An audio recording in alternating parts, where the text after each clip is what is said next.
Hi, I'm Ross Mayfield, investment strategist at Baird, and we are back for another weekly update with our friends at Strategas. Today, we are lucky enough to be joined by Managing Director and Head of Fixed Income Research, Tom Tzitzouris. Tom, how are you doing this morning? I'm doing great. Ross, how you doing? I'm doing really well. Thanks for asking. So, as we sit here in early December, I think it kind of makes sense to step back and start to look to 2025 and how that year might shape up.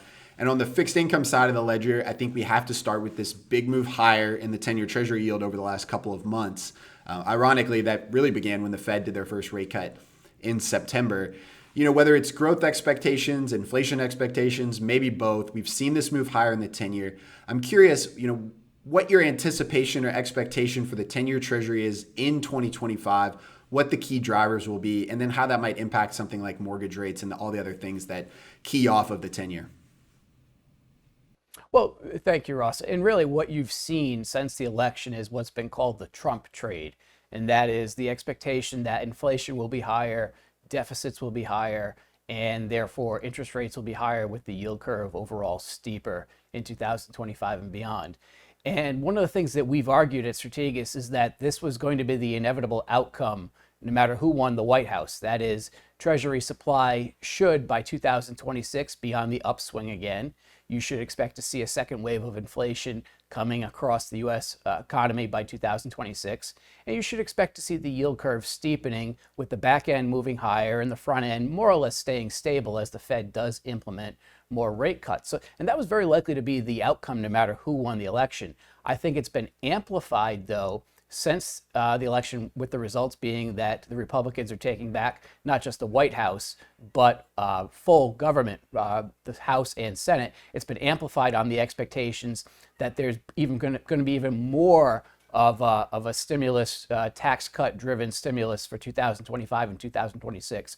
And we have some pushback on that because, first of all, the budget for 2025, calendar 2025, is pretty much set at this point in time, at least on the spending side. And so the only real variable is going to be revenues. And that is actually looking like it's going to be coming on in higher than expected because of the strong equity markets and what's likely to be a strong capital gains tax and income tax collection in the first half of next year. So we actually expect to see the deficit coming down and coming down materially in 2025.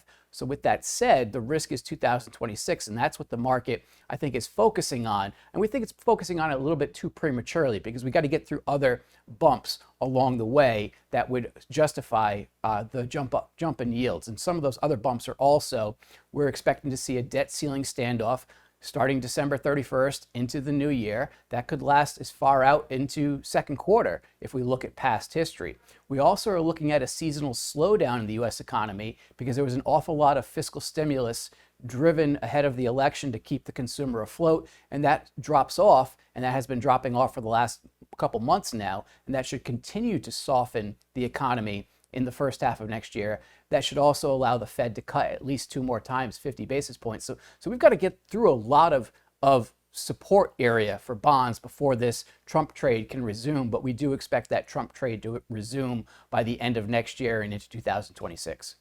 Yeah, obviously a lot to get through before we can even start to think about 2026.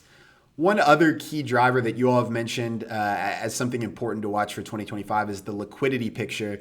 I'm curious, if you could break that down for us and then maybe also take it a step further and talk about the mechanism by which higher or lower liquidity actually impacts fixed income and yields into 2025. Yep, and it's a great question. Liquidity should remain supportive of both bonds and equities, probably out till late second quarter. And the reason for that is really twofold. One, we've got further additional rate cuts to come from the Fed. Base case is we're going to get another 25 in December or January, and at least one more 25 basis point cut after that. That will certainly add some liquidity, albeit a modest amount, to financial markets. But the other more important point for both bonds and equities is this debt ceiling standoff issue. And you would think that a fight over how much debt we have outstanding should actually lead to anxiety in financial markets. But what it does is kind of counterintuitive. When we hit that debt ceiling, one, it stops the increase of new net additional debt until we raise the ceiling. So we go from essentially a surplus of supply to a shortage of supply in the Treasury market.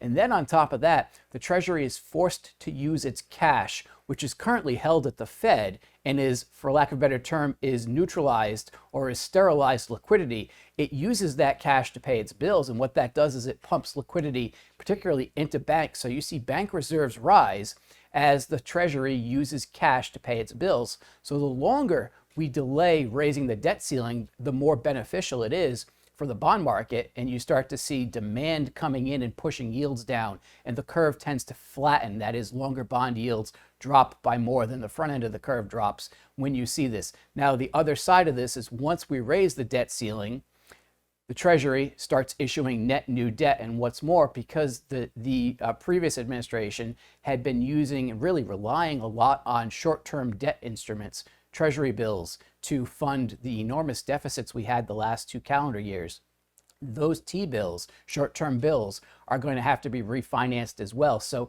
once we start to raise the debt ceiling, coupon auctions are going to start to rise. So all the liquidity that comes in the first half of the year is going to start coming out, we'll say by July, August of next year. And that's going to be the phenomenon probably into 2026 as well, when very likely the Fed has stopped cutting rates. And now the Treasury is pushing another $1 trillion plus deficit back into the market. Yeah, obviously something very important to watch. And as you mentioned, a bit counterintuitive. So I'm glad we got your thoughts on that. Tom, thank you so much as always for the time and the insight. We'll look forward to talking to you again before 2025. Thank you, Ross.